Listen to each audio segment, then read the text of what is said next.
Quatrième temps d'une semaine spéciale de la Fabrique de l'Histoire qui, à 2 semaines des attentats, réfléchit ou tente de réfléchir à la fragilité de notre République. Aujourd'hui, nous nous demandons pourquoi le discours politique a remobilisé l'expression identité nationale dans les années 2000.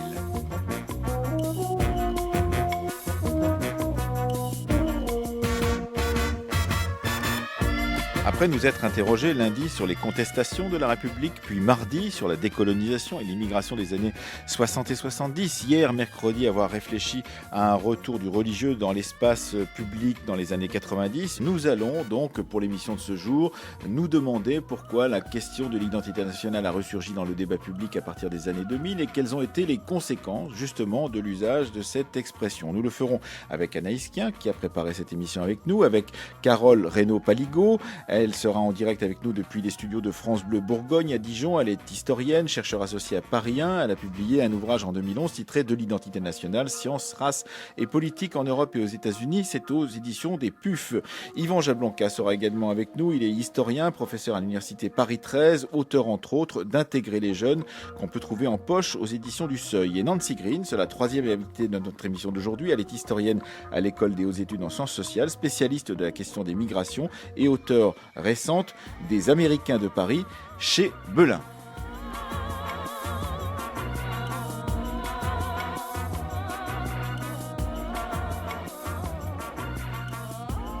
À la guerre, on n'avait pas le droit de parler de race, il faut le répéter, et tout savant, quel qu'il fût, qui voulait s'attaquer à ce sujet, était immédiatement traité de faux savant, et on pouvait dire que sa parole n'avait plus aucune portée en raison de l'opposition générale qui se trouvait devant lui. Nous avons rompu ce tabou. Nous avons réussi maintenant à obtenir qu'on veuille bien s'occuper des questions raciales.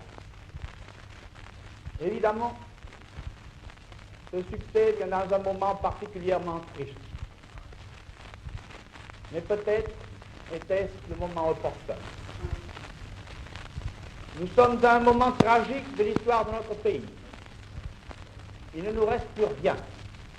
Il ne nous reste plus de territoire, il ne nous reste plus d'armée, il ne nous reste plus de marine, il ne nous reste plus d'empire. Que nous reste-t-il, messieurs? Il ne nous reste plus que la race. C'est là que nous pourrons puiser la force nécessaire à continuer notre tâche. C'est dans ce creuset de la race que se fondera la France future, qui regagnera son territoire, qui regagnera son empire, qui regagnera son armée, qui regagnera sa marine, qui regagnera surtout son esprit. Et pour cela, il fallait commencer. Or, il y a un instinct de la race. Il y a une science de la race. L'instinct, nous l'avons tous ceux qui sont ici, du moins. Nous avons tous le sentiment qu'il existe quelque chose de profond et de précieux que nous avons le droit de protéger, le devoir de protéger. Je sais que c'est un sentiment qui s'est beaucoup émoussé en France. Mais il n'en demeure pas moins que tous les Français bien nés le sentent au plus profond d'eux-mêmes. Et même quand ils ne connaissent rien à la science de l'eugénie, à la science raciale, il n'en demeure pas moins qu'ils savent parfaitement bien qu'ils sont d'un sang particulier et que c'est à ce sang que la France doit d'avoir été pendant plus d'un millénaire le plus grand pays du monde. Voilà, ce terrible discours était signé Louis Darquier de Pellepoix. Vous nous le présentez, Anaïs Kien ? Oui, Louis Darquier de Pellepoix, antisémite notoire dès les années 30, qui devient à partir de mai 1942 le commissaire général aux questions juives sous le régime de Vichy, et on l'a entendu, qui se réjouit de pouvoir enfin utiliser cette notion de race comme fondement de la nation et de l'identité nationale française sous l'occupation. Pour les Français bien nés, évidemment, il y aurait un sang particulier qui a permis à la France de dominer l'histoire. C'est en tout cas ce que vient de dire dans cette archive Louis Darquier de Pellepoix. Bonjour Carole Reynaud-Paligot. Bonjour. Vous êtes avec nous en duplex depuis les studios de France Bleu Bourgogne à Dijon, que nous remercions de vous accueillir. Alors Carole Reynaud-Paligot, vous êtes historienne, je l'ai dit, vous êtes spécialiste en particulier de la question de la naissance de l'anthropologie moderne au XIXe siècle. Vous avez publié plusieurs ouvrages autour de ce thème-là et vous avez publié en 2011 dans la collection Sciences, Histoire et Société au PUF de l'identité nationale, sciences, race et politique en Europe et aux États-Unis, 19e, 20e siècle. Vous allez jusqu'aux années 30 du 20e siècle dans cet ouvrage, comme dans beaucoup de vos ouvrages. Alors, pourquoi D'abord, cette archive d'Arquet de Pellepoix qui regrette, qui dit la race est, disons d'une certaine façon, cette idée de la race est dévalorisée dans la France des années 40, mais nous allons la remettre en avant. Pourquoi cette archive a-t-elle besoin d'être expliquée par le 19e siècle et en quoi justement cette question de l'identité nationale est-elle liée à cette question raciale, donc Carole Reynaud-Paligot? Oui, alors il faut revenir. Ces affirmations ne sont pas tout à fait exactes, puisque cette notion de race, elle est au contraire bien installée dans la culture française et même dans la culture européenne, occidentale, depuis plusieurs décennies. La science des races est tout à fait reconnue, légitime. Alors la différence, c'est que cette science n'est pas tout à fait la même que la sienne. C'est pour ça il dit qu'elle n'existe pas, mais en fait, donc, il y existe une science des races républicaine qui s'est installée au début du 19e siècle, enfin là, au milieu, avec la Troisième République surtout. Alors, moi je pense qu'il est important de refaire l'histoire de cette notion de race et de voir comment elle s'est implantée et comment elle aboutit à une racialisation des identités collectives. Et pour cela, il faut repartir un petit peu du 18e siècle, où on est dans une démarche classificatoire, où les savants s'emparent de cette notion pour classer les animaux, mais aussi très vite les plantes et aussi très vite les hommes. Donc il s'agit d'ordonner la diversité humaine, mais en même temps de la hiérarchiser. Et ce qui est intéressant, c'est que cette notion, elle ne reste pas cloisonnée au sein du champ scientifique, mais qu'elle circule. Et elle fait l'objet d'appropriation dans d'autres espaces sociaux et intellectuels. On voit par exemple des historiens, des publicistes, des philosophes qui l'utilisent et surtout qui en font la clé d'explication de l'évolution des sociétés humaines. Et donc alors ça, on voit bien... Oui. Pardon ? Et donc ça, c'est important que de le dire parce que ça veut dire aussi que l'histoire va s'en mêler, l'anthropologie naissante va s'en mêler, la sociologie également à un moment ou à un autre, et que donc toutes ces disciplines qu'on appelle sciences humaines vont être à un moment ou à un autre, disons, liées à cette vision hiérarchisée de l'espèce humaine. Oui, plus ou moins. Mais pour aller vite, on peut dire que surtout ce qui est intéressant dans ce contexte, c'est les usages politiques auxquels cette notion a donné lieu. C'est assez simple de voir que dans le contexte d'expansion coloniale, les idées de hiérarchie et de supériorité, notamment de la race blanche, vont bien sûr être mobilisées pour justifier la domination coloniale. Il y a aussi une racialisation des identités collectives en Europe et dans un contexte là aussi de très forte rivalité entre les puissances européennes. Eh bien, chaque nation va se pencher sur ses racines et sur ses origines raciales, sur sa composition raciale. Et certains, comme en France, vont valoriser les Celtes, la brillante race celtique. En Grande-Bretagne, on va mobiliser au contraire la race anglo-saxonne. Aux États-Unis aussi, en Allemagne, évidemment, la race germanique, nordique, aryenne. Et évidemment, on connaît la suite. Alors, ce qui est important, c'est de voir que chaque race a des traits physiques particuliers, spécifiques, mais aussi des caractéristiques. C'est ce qu'affirment les savants de l'époque, en tout cas. Oui, voilà. Donc parce que on pourrait croire que vous le reprenez à votre compte. C'est pour ça que je précise, Carole Reynaud-Paligot. Je donne la parole non seulement aux savants, mais aux élites intellectuelles de l'époque, parce que ça, c'est important aussi de le souligner. Ça se propage très vite et ça fait l'objet d'un certain consensus. Donc, ils attribuent des traits physiques spécifiques, mais aussi des caractéristiques intellectuelles, morales, une psychologie spécifique, et donc des aptitudes censées être supérieures que celles de leurs voisins. Anaïs Kien. Oui, Carole Reynaud-Paligot, il faut aussi peut-être expliquer que le développement de ces études anthropologiques et de leurs usages politiques a lieu à un moment où les concurrences internationales font douter les nations. La France se sent mise en défaut économiquement, politiquement par l'Allemagne, sa toujours dangereuse voisine de l'époque. Et cette quête des origines, cette réactivation des mythes nationaux permet de se rassurer dans ce contexte de doute et contribue directement à former cet imaginaire politique républicain de ce qu'est l'identité française. Oui, tout à fait. Donc ça permet de se rassurer, ça permet de s'affirmer aussi face à ses voisins, face à l'Allemagne qui devient une puissance économique, face à la Grande-Bretagne qui, elle, pardon, est dans un processus donc de supériorité économique très plus ancienne et qui en plus se lance dans une conquête coloniale qui est brillante. Voilà, donc ça permet, chaque nation cherche à s'affirmer dans un contexte très fort de rivalité. Et chaque nation s'affirme, bien évidemment, en se distinguant de l'autre. Et donc, on affirmera bien souvent que, certes, cette question raciale est entrée dans une sorte de proportion, comme dans une recette de cuisine, un tout petit peu dans la composition de l'identité nationale française, contrairement à ce que font les Allemands, nos voisins. Mais vous, dans vos travaux, Carole Reynaud-Paligot, vous dites qu'il ne faut pas minimiser cette question raciale qui, d'une certaine façon, dans la République, prend une place qui n'est pas négligeable, Carole Reynaud-Paligot. Oui, il ne faut pas la minimiser, pardon. Mais en même temps, il faut la différencier. C'est sûr que la grande différence entre cette idéologie raciale républicaine, pourrait-on dire, c'est qu'elle elle n'affirme pas la pureté raciale, comme va le faire un peu plus tard donc, la pensée raciale nazie. Mais donc, ce que disent les raciologues français, et puis finalement tout le monde intellectuel français, les élites, c'est qu'on a quand même un fond, on parle beaucoup d'instinct, de race, de sang celte ou de sang gaulois, mais en même temps on accepte les métissages. Donc, c'est ce que dit Seignobos, par exemple, l'historien. Voilà, l'historien Seignobos est bien dans la lignée de cette anthropologie raciale, qu'il trouve tout à fait légitime.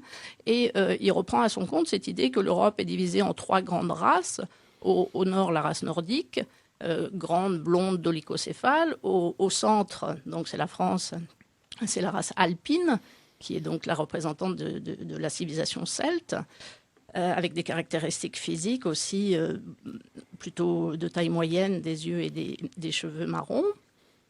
Et au sud, la race méditerranéenne. Donc, ce que disent les élites françaises de l'époque, c'est que même si on est de fond gaulois, de race celtique, il y a eu des métissages. La France est une terre de circulation, et les races nordiques et méditerranéennes sont arrivées et se sont métissées avec cette race alpine, et tout ça a été bénéfique. Ça fait la qualité du français du 19e siècle. Anaïs. Oui, Carole Reynaud-Paligot, dans cette Troisième République qui ne cesse justement de convoquer ces études anthropologiques, cette pensée raciale, et également la question de l'adhésion au modèle républicain, comment faire en sorte que les citoyens entrent dans ce modèle, comment leur proposer, comment leur exposer. Ces discussions anthropologiques et politiques sur la race et cette question de l'adhésion au modèle républicain, cette question de l'adhésion également à l'héritage révolutionnaire, comment discutent-ils entre eux pour finalement nous permettre de parler de la définition de l'identité nationale républicaine sous la Troisième République? Oui, alors je crois que chez ces élites françaises, il y a la cohabitation entre 2 traditions. La tradition issue de la Révolution française, qui valorise donc l'approche civique. L'adhésion à une nationalité, c'est un libre choix, c'est ce que dira Renan, le plébiscite de tous les jours. Et puis une tradition qu'on pourrait qualifier de racialiste, qui s'enracine aussi dans cette culture raciale qui se met en place dès la fin du 19e, et du 18e et dès les premières décennies du 19e. Et il y a un mélange, en quelque sorte un métissage entre ces deux cultures, ce qui fait qu'on a une certaine ambiguïté. Chez Renan, par exemple, en 1882, c'est très connu, il affirme l'identité était un plébiscite de tous les jours. Mais en même temps, il participe lui aussi à cette racialisation des identités, puisqu'il parle de la race blanche, qu'il oppose à la race jaune et noire. Il assigne à chacune d'elles un rôle spécifique. La race noire, c'est celle des travailleurs de la terre, la race jaune, celle des ouvriers, et enfin la race blanche, c'est celle des maîtres et des soldats. Voilà, donc c'est un personnage emblématique pour montrer qu'il y a bien cohabitation de ces deux traditions. Française. Et pour conclure avec vous, Carole Reynaud-Paligot, donc sur cette question de l'identité nationale, une des questions qui me taraude après vous avoir lu à chaque fois, c'est de se dire, puisque on a ces savants républicains, ces chercheurs républicains, ces politiques républicains ont mis en avant cette idée du métissage, du peuple de métis, comme vous l'avez dit à propos de Seignebos et de cet historien, qu'est-ce qui a fait que ensuite, dans les années 20, dans les années 30, avec l'arrivée de nouvelles vagues d'immigration, et bien justement, cette question n'était pas, a été une question de cristallisation et avec un rejet xénophobe très fort. Qu'est-ce qui explique cela très brièvement, excusez-moi de cette brièveté, Carole Reynaud-Paligot, selon vous? Oui, c'est là qu'il faut aussi prendre le temps de dire que le métissage est valorisé, mais entre races proches, disent-ils. C'est-à-dire que c'est l'immigration européenne qui va être privilégiée par les élites françaises dès la fin du XIXe siècle, mais encore beaucoup plus tardivement, qu'on va essayer de privilégier. Et ce schéma-là se met en place dès la fin du XIXe siècle. Les races jugées trop éloignées sont considérées avec beaucoup plus de suspicion et parfois même d'opposition radicale chez certains en disant le métissage n'est pas possible. Et là, d'où l'idée donc dans certains milieux de politique de dégénérescence de la race et même dans les milieux les plus modérés, chez les républicains, on va renvoyer les coloniaux après l'immigration coloniale après l'avoir utilisée pendant la Première Guerre mondiale. On va dans les années 30 et même après la Seconde Guerre mondiale, comme l'ont montré les travaux de Patrick Veil, entre autres, essayer de privilégier toujours cette immigration européenne et de freiner tant qu'on pourra, parce qu'on ne pourra pas toujours, cette immigration plus lointaine. Merci Carole Reynaud-Paligot de nous avoir adressé à grands traits justement cette question de la liaison entre identité républicaine, identité nationale et questions raciales et travaux des anthropologues de la fin du 19e siècle qu'on peut retrouver en particulier dans un de vos ouvrages de l'identité nationale, Sciences, race et politique en Europe et aux États-Unis, 19e, 20e siècle, deuxième partie de notre émission car il est 9h25 sur France Culture. Vous écoutez La Fabrique de l'Histoire, on va faire un grand saut dans le temps et en même temps, on va continuer à se poser la question de cette identité nationale et de ses usages politiques, mais non plus à la fin du 19e siècle, mais à la fin ou tout début du 21e siècle. Nous allons réévaluer les motifs pouvant donner lieu à la déchéance de la nationalité française. Je prends mes responsabilités. La nationalité française doit pouvoir être retirée à toute personne d'origine étrangère qui aurait volontairement porté atteinte à la vie d'un fonctionnaire de police ou d'un militaire de la gendarmerie, ou de toute autre personne dépositaire de l'autorité publique. La nationalité française se mérite, et il faut pouvoir s'en montrer digne. Quand on tire sur un agent chargé des forces de l'ordre, on n'est plus digne d'être français. Je souhaite également que l'acquisition de la nationalité française par un mineur délinquant au moment de sa majorité ne soit plus automatique. La délinquance actuelle ne provient pas d'un mal-être, comme je l'entends dire trop souvent. Elle résulte d'un mépris pour les valeurs fondamentales de notre société. Voilà, vous l'avez reconnu, il s'agissait de Nicolas Sarkozy. C'était à quelle époque, Anaïs Kien ? C'est le 30 juillet 2010, le fameux discours de Grenoble prononcé à l'occasion d'une prise de fonction préfectorale en Isère. Et c'est le moment où Nicolas Sarkozy, président de la République de l'époque, annonce entrer en guerre contre les trafiquants et plus particulièrement contre les délinquants jeunes et immigrés ou d'origine immigrée et déplore les politiques d'immigration françaises appliquées ces 50 dernières années. C'est également, je le rappelle, au cours de ce discours qu'il annonce le large démantèlement des campements illégaux de Rome. Alors, nous sommes avec notre deuxième invité d'aujourd'hui, Yvan Jablonka. Bonjour Yvan Jablonka. Bonjour. Vous êtes historien, vous avez travaillé dans un livre qui s'appelait, dans son édition originale, Les enfants de la République, l'intégration des jeunes de 1789 à nos jours, paru en 2010 aux éditions du Seuil, qui on peut trouver aujourd'hui en poche sous un autre titre, c'est-à-dire Intégrer les jeunes. Vous avez travaillé justement sur cette longue histoire de la place que la République a donnée aux enfants qui n'avaient pas de parents ou dont on pensait que les parents étaient déchéants. Et ça, c'était plutôt au 19e siècle. Et vous avez terminez votre ouvrage, c'est la troisième partie de votre ouvrage, sur ce que vous appelez l'extranéité, la question de l'étranger dans la société française et de ces enfants issus donc d'origine étrangère, en vous posant la question de ce que la République disait, faisait à propos de ces enfants, d'échéance de la nationalité ou pas. Ce qui est frappant dans l'extrait de Nicolas Sarkozy qu'on vient d'écouter, c'est que d'abord il évoque des questions très graves, le grand banditisme, la délinquance, les voies de fait contre la police, mais il replace ses propos dans une réflexion plus large sur l'intégration et plus exactement le défaut d'intégration.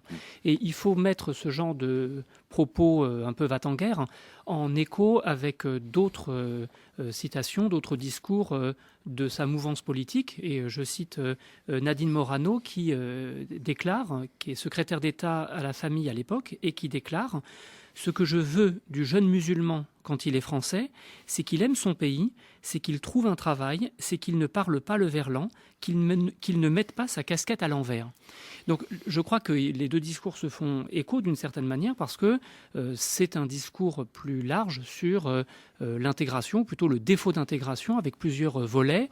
D'abord, la désignation de jeunes qui ne seraient pas assez intégrés, donc c'est un reproche pour défaut d'intégration.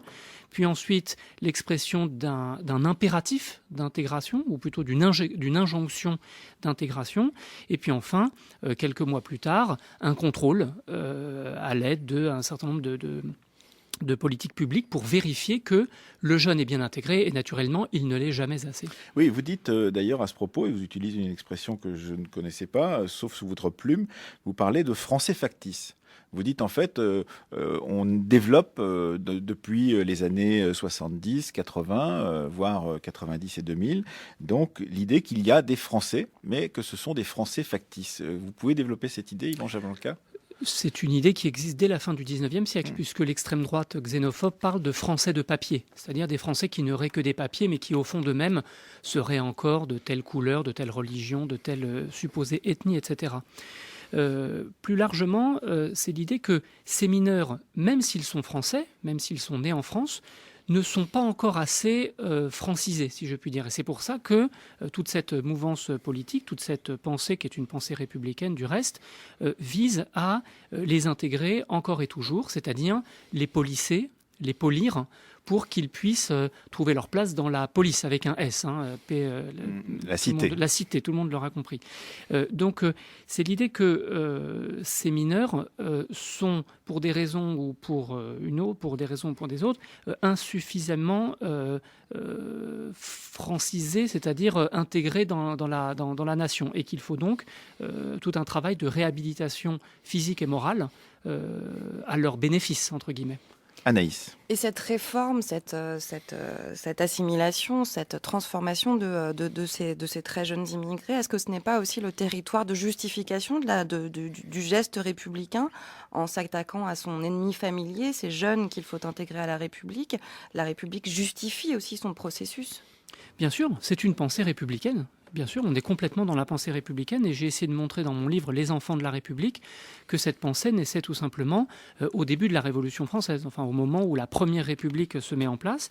Et les jeunes à intégrer, ceux que j'ai appelés les enfants de la loi parce que la loi pèse sur eux, ces jeunes à intégrer prennent diverses formes en fonction des époques, des régimes politiques. Ça va être, sous la Révolution française, ce seront les bâtards, c'est-à-dire les enfants naturels, puis les jeunes délinquants au début du XIXe siècle, ensuite les enfants de l'assistance publique à la fin du XIXe siècle.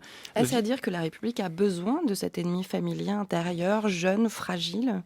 Je crois, mais c'est pas vraiment un ennemi, c'est plutôt une espèce de partenaire menaçant dont la République a besoin pour faire valoir son discours. Et je ne veux pas dire qu'il y a un ennemi qu'il faudrait exclure. Au contraire, il y a souvent une pensée relativement généreuse qui ne s'exprime certes pas dans la bouche de Nicolas Sarkozy, mais si l'on regarde au XIXe siècle et au XXe siècle, il y a toute l'expression d'une solidarité nationale avec des efforts financiers, législatifs qui se mettent en place. Ça n'empêche que ces mineurs à intégrer sont désignés comme l'autre, c'est-à-dire l'altérité de la jeunesse bien française. Alors ça, on le voit bien en vous lisant dans Les Enfants de la République, Yvan Jablonka, et en particulier dans cette dernière partie qui concerne ces, entre guillemets, jeunes jeunes de cité, désignés parfois comme ennemis, et vous dites le seul interlocuteur de ces jeunes est progressivement le ministère de l'Intérieur, et qu'il y a, dites-vous, en particulier un reflux dans les années 90 et 2000 du modèle de prévention qui avait été mis en place dans les années 80, qui laisse à nu, dites-vous, la matrice. En fait, cette matrice, selon vous, c'est la passion de l'unité nationale. On en parlait dès lundi autour de la question de la République, de cette idée de unité nationale. Et effectivement, avec ce qui se dit ces temps-ci autour de la question de l'unité, c'est important que de revenir sur cette question-là. Il y aurait donc des gens qui ne jouent pas le jeu de cette unité nationale, et ces jeunes en particulier pourraient en faire partie. Disons que c'est l'imputation permanente de ne pas vouloir jouer le jeu. Alors derrière tout ça, qu'y a-t-il? Des reproches, comme je citais tout à l'heure la secrétaire d'État à la famille de l'époque, c'est-à-dire si parler verlan et mettre sa casquette à l'envers, c'est ne pas jouer le jeu. Alors vous voyez effectivement que la République a encore finalement, ça arrive fort à assez vite. faire. Oui. Voilà. Maintenant, ce qui est vrai, c'est qu'il y a un basculement entre les années 80 et les années 90. Les années 80, je le dirais par mots-clés parce que le temps nous manque, c'est les échauffourées des Minguettes en 1981, qui ne sont pas des émeutes, simplement des échauffourées, auxquelles fait suite la marche pour l'égalité, les opérations prévention-été. C'est tout un système public bien oublié aujourd'hui, qui consistait à envoyer en vacances dans des séjours de rupture des jeunes pour éviter qu'ils ne fassent des émeutes l'été chez eux dans les cités. Et avec aussi, à la fin des années 80, tous les débats sur l'accès à la nationalité. Le code de la nationalité, en particulier 87-88. Et puis, dans les années 90, c'est vrai qu'on entre dans une configuration qui est beaucoup plus violente dans les faits comme dans les mots, puisque là, on est d'abord dans la décennie des grandes émeutes urbaines, avec celle de Vaux-en-Velin qui ouvre le bal, si je puis dire, en 1990. Et puis ensuite, les émeutes urbaines se succéderont jusqu'à celle de 2005. Et là, c'est vrai qu'il y a un raidissement du discours et des politiques publiques avec l'apparition d'institutions qui existent encore pour la plupart, par exemple le Haut Conseil à l'intégration à la fin des années 80 et puis tout au long de la décennie 90, la délégation interministérielle à la ville. Bref, il y a tout un sens commun républicain qui se met en place, ce qui fait qu'à la fin du siècle, le sens commun, c'est qu'on ne sait plus très bien si la politique de la ville est une politique d'intégration ou si vice-versa. De toute façon, tout se fait un petit peu en même temps.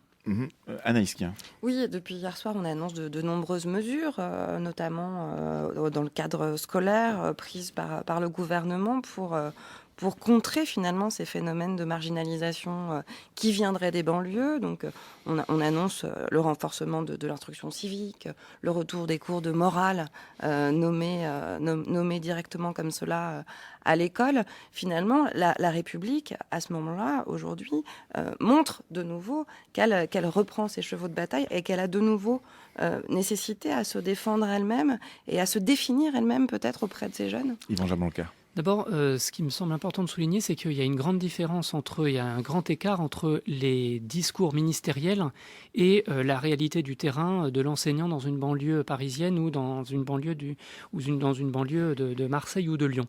Les enseignants, et je l'entends de la maternelle à l'université, les enseignants, ils font un travail parfois très difficile, parfois très gratifiant.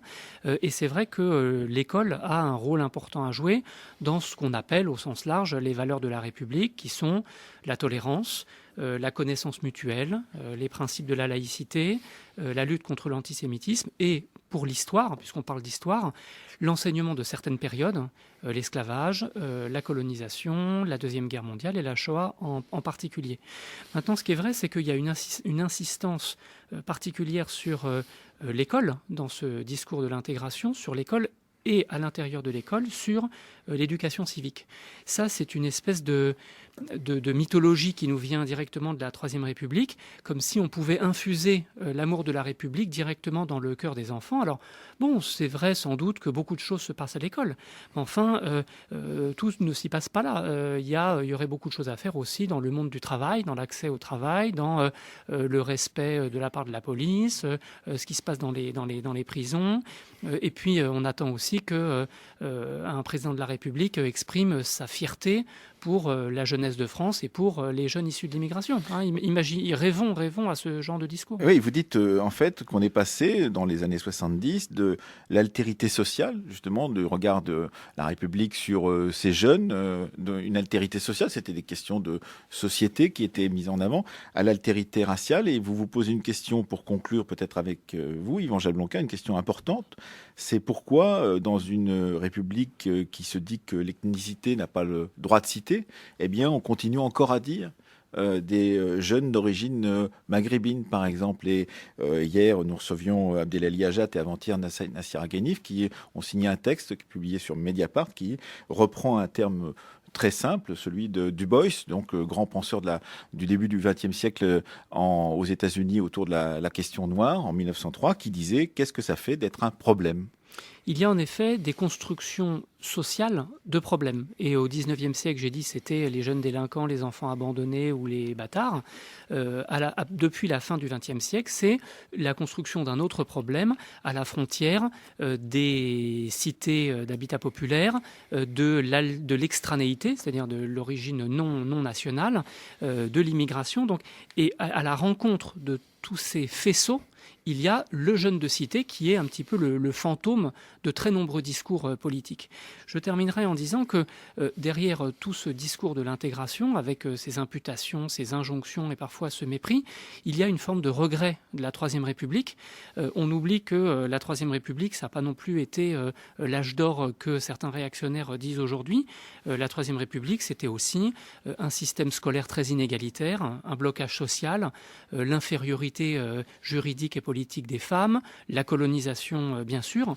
Et puis, ces temps-ci, on a entendu des commentaires consternés en disant les terroristes sont nos enfants parce qu'ils étaient à l'école de la République. Certes, mais enfin, les terroristes de la fin du XIXe siècle, les Ravachol, les Auguste Vaillant, étaient aussi des enfants des écoles de la République. Et puis, Bousquet et Papon sont aussi allés à l'école de la République. Donc, l'école de la Troisième République a formé les cadres de Vichy. Donc, il y a toute une espèce de réflexion, à mon avis, dévoyée. Comme quoi il y aurait une sorte d'impunité si on a fait l'école de la République, on ne pourrait pas tomber, on ne pourrait pas se dévoyer et tomber dans de mauvaises pratiques politiques en particulier. Oui, comme si c'était désormais une espèce de vaccin, de vaccin à l'époque de l'époque pasteurienne. D'ailleurs, c'est la même époque que cette école de la Troisième République.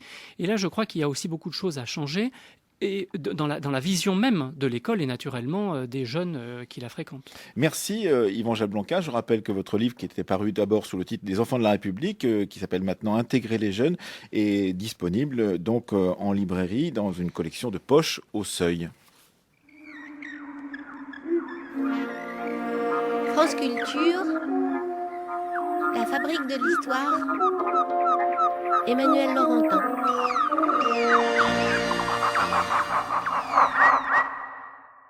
Alors moi je mets des propositions sur la table qui s'adressent à tous les Français, à tous les étrangers, mais aussi aux étrangers qui viennent sur notre sol ou qui vont devenir Français par la naturalisation.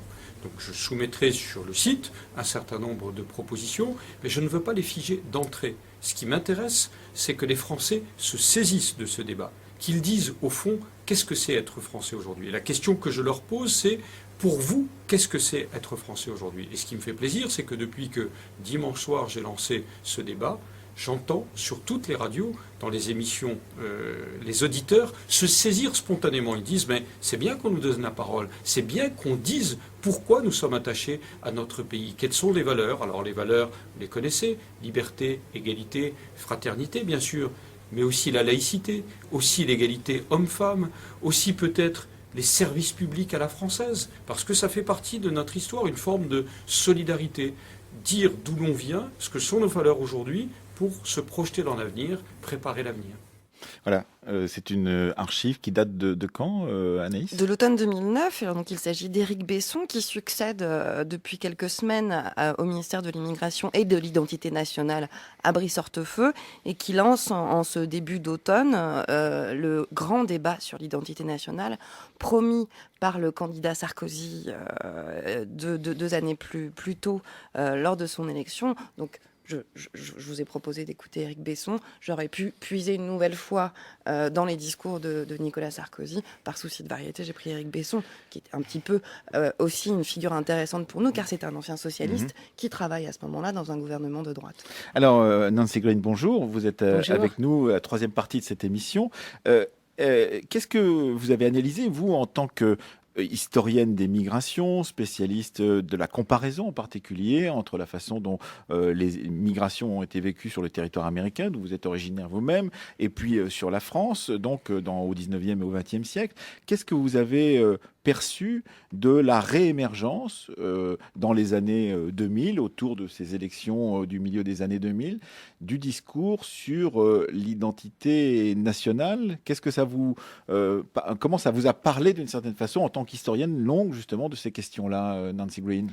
Je pense que la phrase identité nationale en tant que telle, ça veut rien dire. C'est d'usage, comme c'était dit tout à l'heure, l'usage politique. Et est-ce que c'est un terme qui est utilisé pour inclure ou pour exclure? Si on regarde même l'histoire des États-Unis, on peut parler de national identity par moment. Et contrairement à ce qu'on pense souvent en France, les États-Unis n'ont pas toujours été un pays d'immigrés. C'était pas vu comme ça au moment de la Révolution française. C'était des gens qui étaient installés déjà depuis des siècles, qui étaient perçus différemment. C'est au milieu du 19e siècle aux États-Unis comme en France que les migrations de masse ont commencé à venir, avec dans leur suite des stigmatisations, des discriminations, parfois des émeutes aux États-Unis contre les Irlandais. Alors, donc, il y a des questionnements sur ce que c'est l'identité nationale dans les deux pays, et souvent liés avec la question de l'immigration. Mais comment est-ce que c'est utilisé et à quel moment? Aux États-Unis, en fait, même la notion d'un pays d'immigration est tardive. On peut bien penser que c'est depuis le 19e siècle, historiquement, il y a beaucoup d'immigrés, des Allemands, des Irlandais, des Scandinaves qui commencent à venir avant les Italiens, des Juifs, des Polonais, etc., plus tard à la fin du 19e. Mais ce n'est qu'en fait, à partir de Kennedy, donc dans les années 60, on va parler d'une nation d'immigrants ou d'immigrés. Et donc, c'est vraiment une notion qui va... Alors, mais la question là, c'est que dans quelle mesure est-ce que cette notion est utilisée pour intégrer? C'est peut-être pas le meilleur terme, mais pour englober tout le monde. Et c'est là où on peut avoir différentes visions du terme identité nationale et l'utiliser pour englober des gens, au lieu de les exclure. Je crois que le problème en France, c'est que depuis les années 80, et puis renouvelé dans le début des années 2000, il est utilisé avec un sentiment d'exclusion plutôt que d'inclusion. Anaïs Kien. Alors justement, Nancy Green, vous avez fait partie du conseil scientifique de ce qu'on appelle aujourd'hui le musée de l'immigration, mais qui s'appelait alors la Cité d'histoire de l'immigration, qui a ouvert en 2007. Vous avez été démissionnaire aussi de ce conseil scientifique, mais avant de démissionner, vous avez réfléchi et vous avez énormément écrit sur comment finalement créer un musée, comment parler d'immigration dans une institution pérenne comme un musée. Et justement, un mot que vous avez oublié, c'est qu'en fait, c'était la Cité nationale de l'histoire de l'immigration et aujourd'hui, c'est le musée de l'histoire de l'immigration.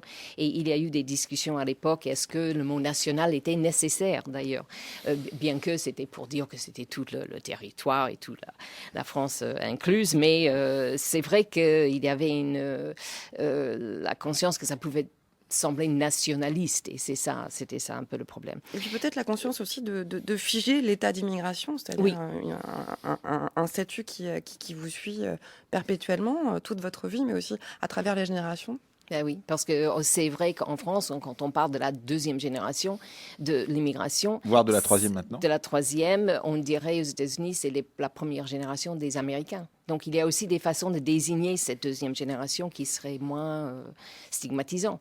C'est des Français, c'est des jeunes Français. D'origine, comme maintenant on dit, d'origine immigrée, mais on pourrait aussi laisser tomber cette phrase-là. Le débat autour du musée était multiple pour différentes raisons. On a même débattu sur le ou le la pour savoir est-ce que c'est un musée de l'histoire, mais c'est des histoires, donc au pluriel. Donc, on peut aussi débattre de plein de choses.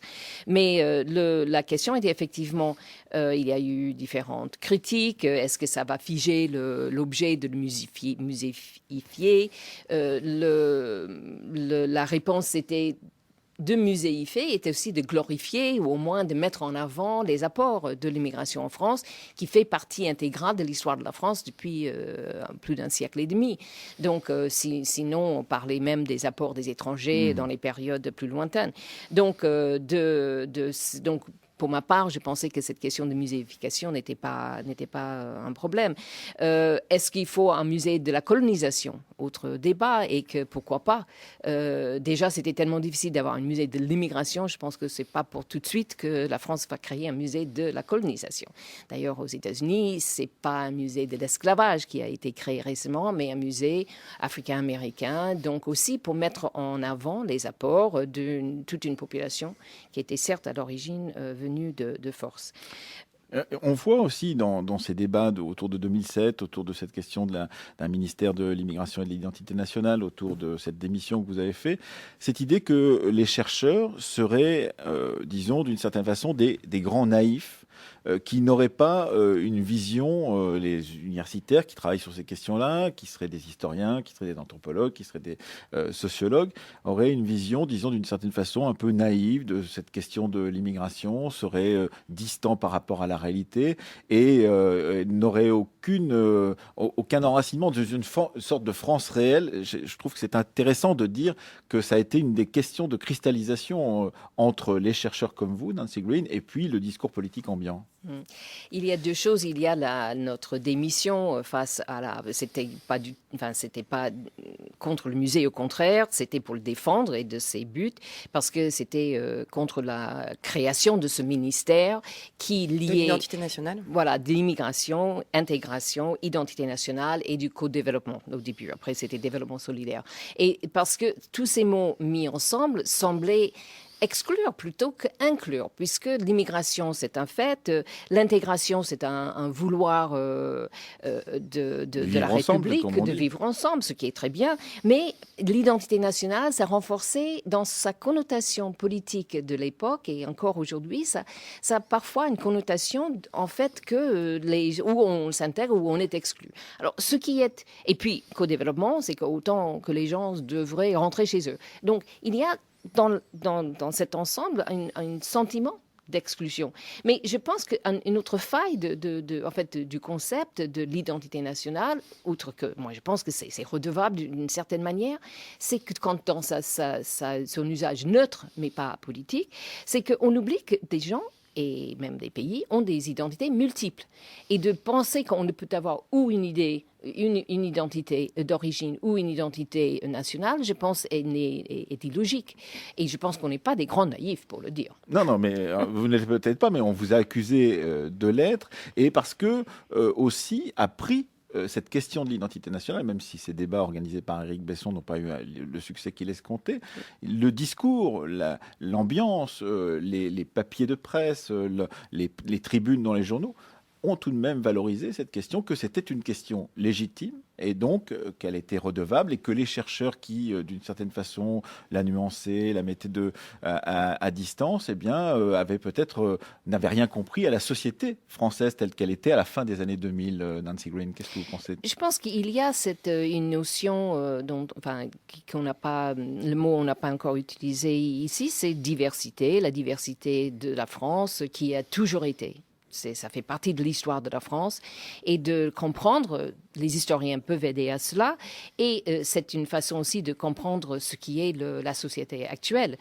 Donc de comprendre qu'une diversité est une richesse, au lieu d'utiliser des mots ou des termes qui sont compris comme des formes d'énoncés qui excluent cette diversité. Je pense que c'est ça où est le problème.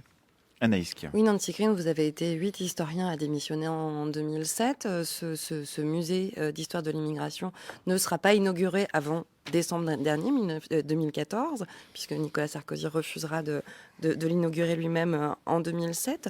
Finalement, lorsque vous regardez ces 7 années de vie de cette institution et de ce qu'elle a généré de débats autour de sa création et autour de sa vie qui est maintenant relativement longue, on peut avoir un bon point de vue sur ses actions et sur sa façon de toucher le public. Quel regard vous portez sur l'histoire de ce musée finalement ?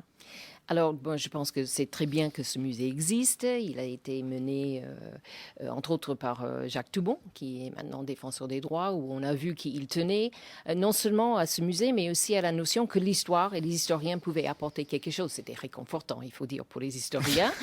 Ils ont toujours l'impression de crier dans le désert, comme les autres tenants des sciences sociales.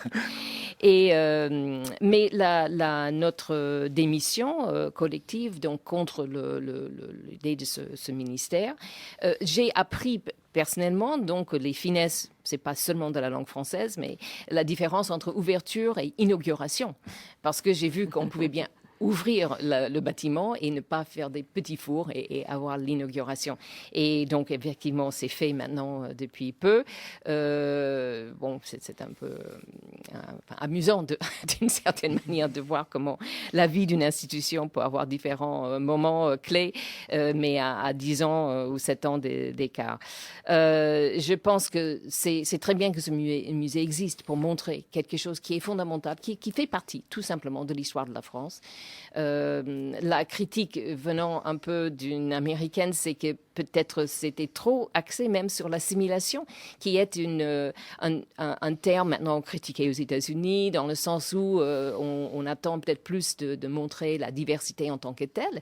Mais je pense que ça montre un moment important en France pour montrer en quoi l'immigration a une longue histoire où effectivement les gens sont venus, ils se sont intégrés à travers 1-2 générations, dans les conditions différentes de chaque époque. Il y avait les périodes où il y avait beaucoup de travail et ça a beaucoup aidé. Aujourd'hui, c'est un des grands problèmes, il y a beaucoup moins de travail. Donc il faut aussi voir dans différentes époques les contextes de cette immigration.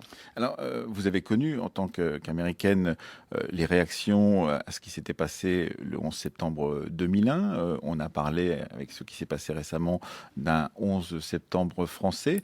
Qu'est-ce que je ne vais pas vous faire regarder dans le mar de café en tant qu'historienne, bien évidemment, parce que ça n'est pas votre travail, mais qu'est-ce que vous percevez de ce que ça peut cristalliser dans la société d'aujourd'hui, que de se trouver dans cette situation avec cette permanence de cette question de l'identité nationale, inclus, exclus dans la société du début des années 2010, et de ce que ça peut produire dans la société française aujourd'hui, ou ce que ça produit même immédiatement, d'après ce que vous voyez? Oui, il y a des moments comme ça, je pense, de choc pour tout le monde, comme en 2001, comme ici, dans les dernières semaines. Ce que j'ai trouvé assez prenant dans la semaine suivant les assassinats chez Charlie Hebdo, c'était les différents thèmes qui se sont soulevés et qu'il faut traiter ensemble. D'une part, la liberté de l'expression, et puis, 2 jours après, l'antisémitisme qui perdure, et puis l'islamophobie, et qu'il faut aussi prendre en considération, étudier et essayer de combattre aussi. Donc là, il y a des choses qu'il faut mener de front par l'éducation, par différentes formes de la vie civile. Mais ce sont des éléments qui font un ensemble et qu'il faut traiter ainsi. Il ne faut pas séparer en silos d'une certaine façon. Oui, parce que chacun, c'est cette combinaison qui est effectivement importante combinaison, c'est des thèmes que chacun a leur propre dynamique, certaines beaucoup plus long terme, mais il faut vraiment traiter cela, je pense, de manière plus globale. Merci Nancy Green. Je rappelle que votre dernier livre traite des Américains de Paris, de ceux et celles qui ont choisi Paris pour y vivre longtemps ou moins longtemps. Et c'est publié chez Belin. Nous terminons traditionnellement depuis le début de cette semaine cette émission avec un coup de fil à notre partenaire, le partenaire de la presse qui est Le Monde, et en particulier Thomas Wider, qui est historien de formation et qui par ailleurs dirige les pages France de ce grand journal. Vous avez écouté l'émission comme les autres jours. Qu'est-ce que vous avez sorti de cette discussion, Thomas Wider ? Bonjour Emmanuel. Pas vraiment une conclusion après tout ce que vous avez dit et qui était fort passionnant, mais plutôt une réflexion lié à l'actualité au regard du thème de ce matin. Ce serait quoi l'identité nationale en France aujourd'hui? On vient de voir grâce à vous que quand on arpente l'histoire, la réponse à cette question n'est pas simple, mais j'ai envie de dire que quand on approche du temps présent, c'est encore plus compliqué. À la question où est la France aujourd'hui? Est-ce que c'est celle qui était dans la rue le 11 janvier? Est-ce que c'est celle qui ne l'était pas? Est-ce que c'est celle qui dit aujourd'hui qu'il n'y a aucune limite à la liberté d'expression? Celle au contraire pour qui la liberté doit s'arrêter là où commence le blasphème? Celle qui pense que les événements donnent raison à Zemmour, ou celle qui estime à l'inverse que si on en est là aujourd'hui, c'est peut-être parce qu'on s'est un peu trop zémourisé, si vous me permettez l'expression. Pour tout vous dire, Emmanuel, je pense qu'il est très difficile de trancher, de répondre à cette question. Je suis incapable de vous dire ce qu'est cet esprit du 11 janvier dont on nous rabâche les oreilles à longueur de journée. Alors, et pourtant, je dirais pas pour autant que ça invalide toute idée même d'identité nationale. Je dirais même le contraire. Je pense que ce qui s'est passé ces derniers jours rappelle qu'il y a bien une telle identité qui existe, non pas parce que tout d'un coup la nation pense la même chose, mais parce qu'elle pense à la même chose au même moment, qu'elle endure la même épreuve, qu'elle regarde les mêmes images, qu'elle vit au rythme de la même histoire, même si cette histoire, elle ne la vit pas de la même façon. Et en me faisant cette réflexion, je repensais à, vous savez ce que disait Marc Bloch quand il écrivait, il y a deux catégories de Français qui ne comprendront jamais l'histoire de France, ceux qui refusent de vibrer au souvenir du sacre de Reims et ceux qui lisent sans émotion le récit de la fête de la Fédération. Et il ajoutait, Marc Bloch, peu importe l'orientation de leurs préférences, leur imperméabilité au plus beau jaillissement de l'enthousiasme collectif suffit à les condamner. Eh bien, je crois que c'est très vrai aujourd'hui. Ce qui fonde l'identité nationale, ce n'est pas un choix, mais un partage. Pour le dire avec les mots d'aujourd'hui, être français ces jours-ci, ce n'est pas être Charlie ou ne pas être Charlie, mais considérer que Charlie appartient désormais au patrimoine symbolique de nous tous. Et sans doute est-ce là d'ailleurs ce qui définit le mieux une nation, à savoir, pour reprendre cette fois les mots de Renan, la possession en commun d'un riche legs de souvenirs.